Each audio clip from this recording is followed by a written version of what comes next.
को समझ में आया होगा। ठीक है, अगर नहीं देखे हों तो उसको जाकर देख लें, तो इस वीडियो को देखना शुरू करेंगे तो आपको और भी बेटर समझ में आएगा। ठीक है, चलिए तो देखते हैं कि आज की इस वीडियो में हम किस किस टॉपिक पे बात करने वाले हैं। तो पहले उसको देखते हैं। आज हम रिक्तियों के बारे में बात करेंगे।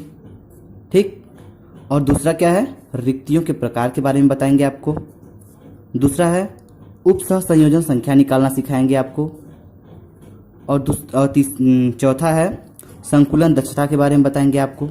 ठीक, पांचवा क्या है, विभिन्न संरचनाओं की संकुलन दक्षता को निकालना हम सीखेंगे। ठीक, चलिए तो अब वीडियो को हम शुरू करते हैं। पहले देखते हैं कि रिक्ति के बारे में, कि रिक्तियां क्या होती हैं। ठीक, चलिए तो चलते हैं। चलिए तो पहले हम रिक्ति के बारे में देखते हैं कि रिक्ति क्या होता है। देखिए, रिक्ति का मतलब होता है खाली। ठीक है, मतलब जो भी खाली, इसका अर्थ होता है खाली। तो रिक्त अर्थ खाली होता है। तो देखिए, जब ठोस के कण को व्यवस्थित किया जाता है तो उनके कणों के स्थान में जो खाली स्थान होता है उसे कहते हैं रिक्तियां। जैसे आप देखिए, फिगर को देखते हुए बता रहे हैं। देखिए, जैसे ये है ना, जैसे ये है, ये है, ये है, तो ये जो खाली स्थान है बीच में, इसी को क्या कहते हैं, रिक्ति। जैसे ये परमाणु को व्यवस्थित करने की जो क्रम है, उसके बीच में जो खाली स्थान होता है उसी को क्या कहते हैं, रिक्ति कहते हैं। ठीक, समझ में आ गया? नहीं समझ में आता एक बार फिर से देखिएगा। जब ठोस के कणों को व्यवस्थित किया जाता है तो उनके कणों के स्थान में कुछ भी स्थान रिक्त होती है, मतलब खाली होता है, तो उसे क्या कहते हैं, रिक्ति कहते हैं। ठीक, समझ में आ गया? चलिए अब देखते हैं रिक्तियों के प्रकार। रिक्तियों के कौन से प्रकार होते हैं, कितने रिक्तियां होती हैं, कितने प्रकार की, हम उसके बारे में डिटेल्स में बताने जा रहे हैं। आप ध्यान से समझिएगा। ठीक है, चलिए तो आप देखते हैं रिक्तियों के प्रकार कि रिक्तियां कितनी प्रकार की होती हैं। तो रिक्तियां मुख्यतः दो प्रकार की होती हैं। ठीक, कौन कौन सी होती हैं? देखिए, पहला होता है चतुष्फलकी रिक्ति। ठीक, और दूसरा होता है अष्टफलकी रिक्ति। ठीक, तो ये रिक्तियां दो प्रकार की होती हैं। आप समझ गए होंगे। ठीक, समझ में आ गया। तो चलिए देखते हैं कि पहले बारी बारी इसको देखते हैं। पहले चतुष्फलकी रिक्ति क्या होता है, उसके बाद हम देखेंगे अष्टफलकी। ठीक है, तो पहले हम देखते हैं चतुष्फलकी रिक्ति के बारे में। ये होता क्या है, कैसे होता है, आपको हम बिल्कुल आसान तरीके से समझाने की कोशिश करेंगे। आप वीडियो को बिल्कुल ध्यान से देखिएगा ताकि आपको समझ में आ सके। ठीक, चलिए तो पहले हम देखते हैं चतुष्फलकी रिक्ति होता क्या है। ठीक, चलिए तो देखते हैं चतुष्फलकी रिक्तियां होता क्या है। पहले हम इसको परिभाषा को देखते हैं, फिर उसके बाद आपको समझ में आएगा। ठीक है, नहीं तो उसके बाद हम आपको फिगर द्वारा समझाने की पूरी कोशिश करेंगे। ठीक है, चलिए, जब तीन गोले परस्पर सटा कर रखे जाएं तो उनके ऊपर कोई चौथा गोला रख दिया जाता है, तो इस प्रकार की जो संरचना बनती है उसे क्या कहते हैं, चतुष्फलकी रिक्ति कहते हैं। ठीक, जैसे देखिए, एक गोला ये हो गया। ठीक है, सटा कर रखने की बात है। एक गोला ये हो गया और ये एक ये हो गया। ठीक, ये तीन गोले हो गए, आपस में सटा कर रखे गए हैं। तो अगर एक इसके ऊपर एक चौथा गोला रख दिया जाए तो इनके अंदर जो ये दिखाई दे रहा है आपको, जो छोटा सा जगह बचा दिखाई दे रहा है, तो इसे क्या कहते हैं,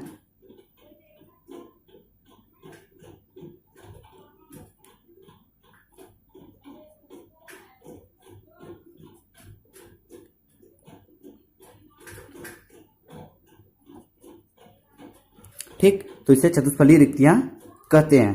ठीक, समझ में आ गया? नहीं समझ में आया तो एक बार फिर से देखिएगा। जब तीन गोले, देखिए तीन गोले दिखाए हम पहले आपको, जब तीन गोले परस्पर सटा कर रखे जाएं तो अगर उसके ऊपर एक चौथा गोला रख दिया जाए तो जो उनके बीच में अंदर जो खाली स्थान बचता है उसी को क्या कहते हैं, चतुष्फलकी रिक्तियां कहते हैं। ठीक, तो इसे टी से दिखाते हैं। ठीक, इसे टी से दिखाते हैं। समझ में आ गया? चलिए, अगर आपको समझ में आ गया तो चलते हैं, अब देखते हैं कि अष्टफलकी रिक्तियां क्या होता है। ठीक, चलिए तो अब हम आपको चतुष्फलकी रिक्तियों के बारे में बता दिए, तो अब देखते हैं दूसर का। ठीक है, अष्टफलकी रिक्तियां ये क्या होती हैं, हम इसके बारे में देखेंगे। ठीक, चलिए, तो जैसे उसमें चतुष्फलकी बताया तो उसमें 4 गोले थे, तो वैसे ये अष्टफलकी है तो इसमें 8 फलक नहीं होंगे, मतलब 8 गोले नहीं होंगे। ठीक है, ये थोड़ा उससे अलग है, समझने की कोशिश कीजिएगा, हम आपको समझाने वाले हैं अच्छे से। ठीक है, चलिए देखिए, जब तीन गोले परस्पर संपर्क में रखे जाते हैं, संपर्क का मतलब जब तीन गोले आपस में सटा कर रखे जाते हैं तो उनके ऊपर पुनः तीन गोले और रख दिए जाएं, ठीक है, इस प्रकार रख दिए जाए से प्राप्त जो रिक्तियां होती हैं वो अष्टफली की रिक्तियां कहलाती हैं। चलिए, जैसे मान लीजिए कोई एक गोला ये हो गया और एक गोला ये हो गया, ठीक, और एक गोला ये हो गया। अब इसके ऊपर तीन गोले और रख दें सटा कर, तो देखिए एक गोला ये हो गया, ठीक, एक ये हो गया और एक ये हो गया, ठीक। चलिए, तो ये जो बीच में ये जो जगह दिखाई दे रहा है खाली, इसको क्या कहते हैं?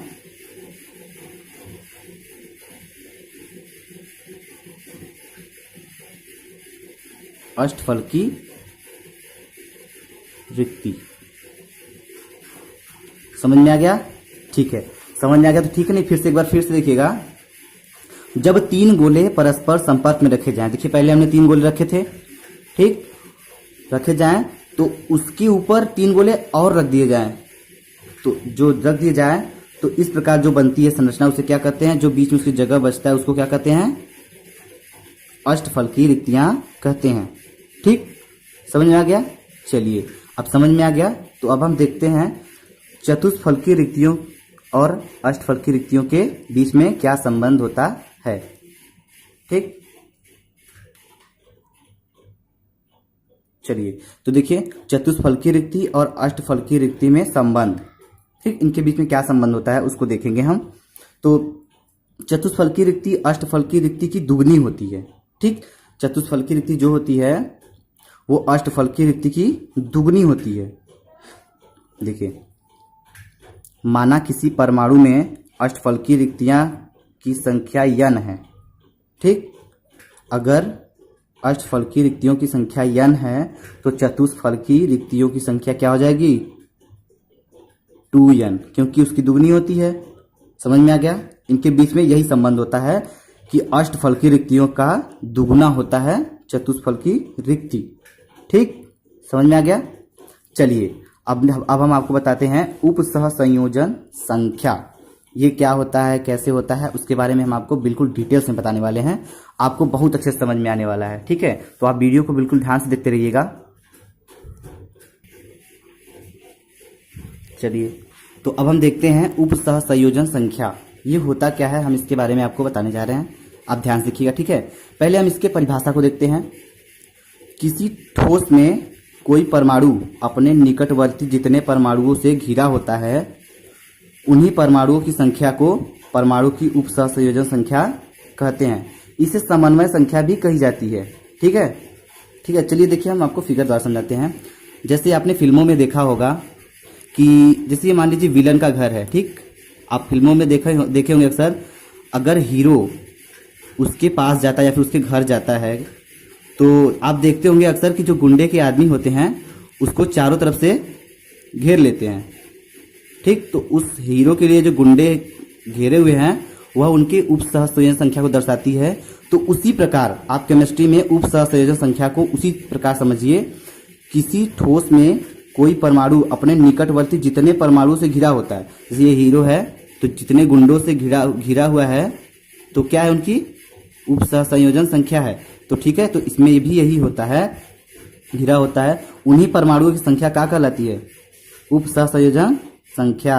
इसे समन्वय संख्या भी कहते हैं। अगर आपको कहीं मिल गया कि समन्वय संख्या कहते किसे हैं तो आप पहले से ही जान जाइए कि आपको उपसह संयोजन संख्या को ही समन्वय संख्या कहते हैं। ठीक, समझ में आ गया? चलिए, समझ में आ गया तो आगे हम आपको समझाते हैं दूसरे पॉइंट को। चलिए, आगे बताने से पहले हम आपको कुछ नोट पॉइंट करना चाहेंगे, आप पहले आप उसको नोट कर लीजिए। ठीक है, नोट क्या है, पहले जैसे कि हमने आपको बताया था एससीसी, बीसीसी, एफसीसी संरचना बताई थी ना। ठीक है, तो इसमें पहला देखिए एससीसी की उपसह संयोजन संख्या 6 होती है। ठीक, ये आपको बिल्कुल याद करना होगा। अगर आप इसको याद रखते हैं तो आपको आगे जो न्यूमेरिकल्स आएंगे उसको लगाने में बहुत हेल्प करेगा। ठीक है, तो एससीसी की उपसह संयोजन संख्या कितनी होती है? 6 होती है। ठीक, और देखिए, और दूसरा है बीसीसी की उपसह संयोजन संख्या 8 होती है। ठीक, और तीसरा है एफसीसी की उपसंयोजन संख्या 12 होती है। तो आप इसको बिल्कुल नोट कर लीजिएगा या फिर याद कर लीजिए, क्योंकि अगर हम आपको आगे न्यूमेरिकल बताएंगे तो आपको इसकी जरूरत पड़ेगी। तो आप इसको याद कर लीजिए, ठीक है, या फिर नोट कर लीजिए। चलिए अब आप इसको याद करने के बाद चलिए देखते हैं इस चैप्टर की सबसे दमदार जो हेडिंग है, बहुत ही इंपॉर्टेंट है, इससे न्यूमेरिकल्स बहुत अच्छा आता है और बोर्ड एग्जाम में भी आप इससे भी क्वेश्चन रिलेटेड आता है। इसमें का अगर कोई भी सवाल आएगा या फिर कोई भी न्यूमेरिकल्स आएंगे तो 5 नंबर से कम नहीं आएगा, ये तो गारंटी है। अगर आपके चैप्टर से इसमें से आएगा तो सवाल आएगा, और थ्योरी तो बहुत कम चांस है देने की, देता है वो भी, बट संकुलन दक्षता जो है इससे सवाल देने के चांस पूरे 100% में से मान लीजिए 80% तो गारंटी है ही, ठीक है। तो चलिए देखते हैं संकुलन दक्षता पहले क्या होता है उसके बारे में देखते हैं, फिर उस पे सवाल कैसे आते हैं, क्या होता है उसके बारे में हम आपको डिटेल्स बताने वाले हैं। तो पहले उसके हम ये जानेंगे कि संकुलन दक्षता होता क्या है, ठीक, ताकि आपको ये समझ में आ जाए, तब हम आगे उसके बढ़ेंगे तो आपको बिल्कुल एक क्रम से चलेंगे तो आपको अच्छी तरह से समझ में आएगा, ठीक। चलिए तो देखते हैं संकुलन दक्षता। किसी परमाणु के द्वारा घेरे गए कुल आयतन प्रतिशत को संकुलन दक्षता कहते हैं, ठीक। पहले इसकी परिभाषा देखिए, किसी परमाणु के द्वारा घेरे गए कुल आयतन प्रतिशत की दक्षता को संकुलन दक्षता कहते हैं, ठीक। प्रतिशत का मतलब समझते हैं 100, ठीक है, जैसे प्रतिशत का प्रतीक ये होता है आपको जानते होंगे, तो प्रतिशत को संकुलन दक्षता कहते हैं, ठीक, समझ में आ गया। तो देखते हैं संकुलन दक्षता का जो फार्मूला होता है वो होता क्या है, पहले उसको देख लेते हैं। देखिए संकुलन दक्षता का परिभाषा वो फार्मूला होता है संकुलन दक्षता बराबर एक परमाणु का आयतन बटे कुल परमाणु का आयतन गुणे 100, ठीक। आप इस फार्मूला को याद कर लीजिए या तो फिर कहीं नोट कर लीजिए, ताकि आपको जो सवाल लगाने में कोई प्रॉब्लम क्रिएट ना हो सके, ठीक। चलिए अब आप इसको नोट कर लिए होंगे, समझ में आ गया। चलिए तो देखते हैं कि इसमें विभिन्न प्रकार की संरचनाओं को संकुलन दक्षता द्वारा कैसे निकाला जाता है, ठीक है। देखिए विभिन्न संरचनाओं के लिए संकुलन दक्षता ज्ञात करना, ठीक। जैसे हमने आपको बताया था ना एससीसी, बीसीसी, एफसीसी, तो हम बारी बारी से सबकी संकुलन दक्षता को निकालकर आपको दिखाने वाले हैं, ठीक। तो चलिए हम पहले आपको दिखाते हैं एससीसी की, ठीक। एससीसी की संकुलन दक्षता कैसे निकलती है और कैसे होता है इसके बारे में हम आपको डिटेल्स में बताने वाले हैं, आप वीडियो ध्यान से देखते रहिए, ठीक है। एससीसी की संकुलन दक्षता, चलिए तो एससीसी की संकुलन दक्षता निकालने से पहले हम आपको कुछ बताना चाहेंगे, ठीक है।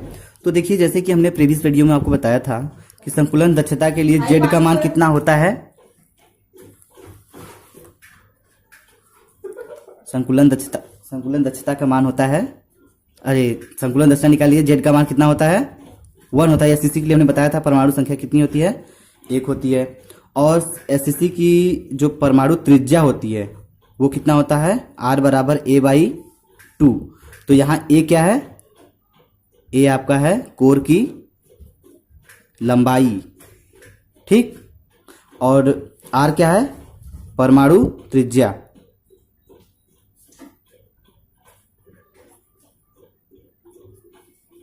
ठीक है। इसको हमने पहले नहीं बताया इसलिए क्योंकि इसका सही जरूरत यहीं पर है, और अगर हमने पहले बताया था तो शायद आप भूल जाते या फिर आपको समझ में नहीं आता, तो इसलिए इसकी जहां जरूरत है बिल्कुल हम आपको वहीं बताएंगे, ठीक है। तो चलिए आप इसके पहले ये जान लीजिए कि एससीसी जो परमाणु संख्या होती है उसका मान कितना होता है 1 होता है, ये तो हमने आपको पहले वीडियो में बताया था। और परमाणु त्रिज्या को R से दिखाते हैं, इस R बराबर कितना होता है A/2, तो A क्या है कोर की लंबाई है, ठीक। चलिए अगर आपको समझ में आ गया तो चलिए अब संकुलन दक्षता निकाल के दिखाते हैं आपको हम, ठीक है, जरा ध्यान से देखिएगा वीडियो। चलिए तो हमें एससीसी की संकुलन दक्षता आपको दिखाकर निकाल के दिखाते हैं, ठीक है। तो हमने बताया था कि संकुलन दक्षता का पहले सूत्र क्या होता है,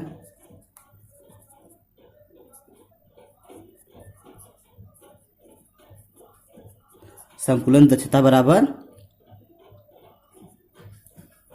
एक परमाणु का आयतन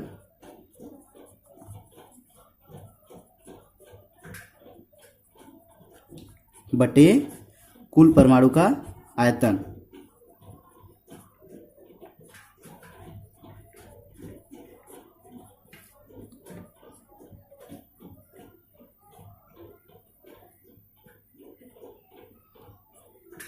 गुणे 100। ठीक, तो क्या होता है, ये फार्मूला होता है संकुलन दक्षता बराबर। ठीक, तो देखिए हमको निकालना है एससीसी का। ठीक है, तो देखिए एससीसी में होता क्या है पहले।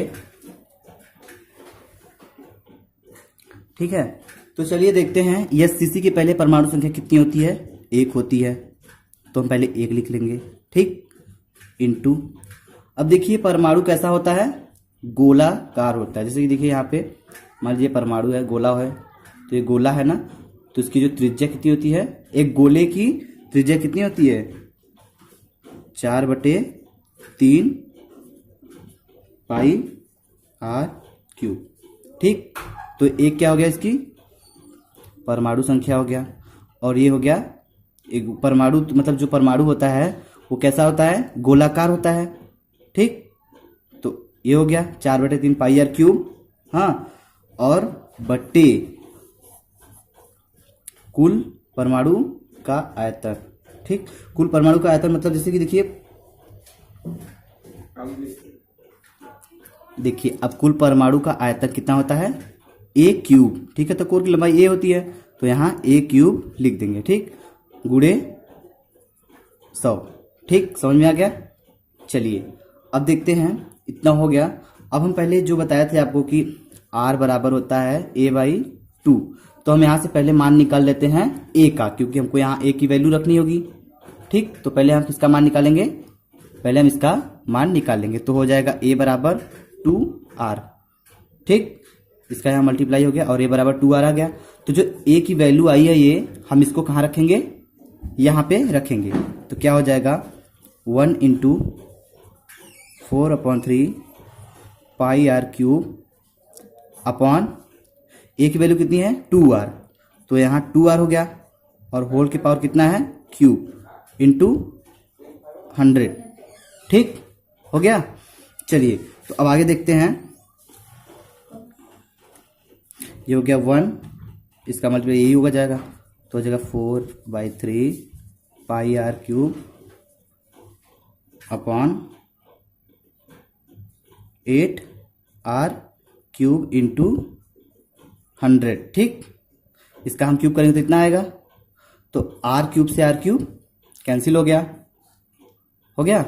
ठीक है, समझ में आ रहा है। तो चलिए अब देखते हैं, तो हो जाएगा ये 4/3 इंटू 8 पाई, ठीक, इंटू 100।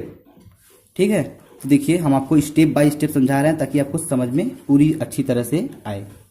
ठीक है, तो देखिए, तो क्या हो जाएगा, 8 त्रिक का 24, 4 पाई अपॉन 24 इंटू 100। ठीक, समझ में आ गया। तो चलिए, ठीक, समझ में आ गया। तो चलिए देखते हैं। अब जानते हैं आपकी पाई का मान कितना होता है, पाई का मान होता है 3.14, तो हम यहाँ पाई की वैल्यू रख देंगे। ठीक, अपॉन 24 इंटू 100। ठीक, 4 के 4, 4 × 24। ठीक, अब देखिए, तो ये यहाँ मल्टीप्लाई होगा तो क्या होगा, दशमलव हट जाएगा, तो कितना आ जाएगा, चलिए देखिए 314/6। ठीक, और जब हम इसको काटेंगे, आप भी काट के देख सकते हैं, तो कितना आएगा, 52.3। ठीक, हमने इसको काट कर देखा है और आप भी काट के देख सकते हैं, इतना आएगा। तो हम कह सकते हैं कि जो एससीसी का जो संकुलन दक्षता होता है, कितना मान होता है उसका, 52.3। ठीक, चलिए तो आज का वीडियो बस इतना ही। अगर आपको अच्छा लगा हो तो वीडियो को लाइक कीजिए और चैनल को सब्सक्राइब कीजिए, और हमें बताइए कमेंट करके कि आपको ये वीडियो कैसा लगा। तो अगले वीडियो में हम बीसीसी की संकुलन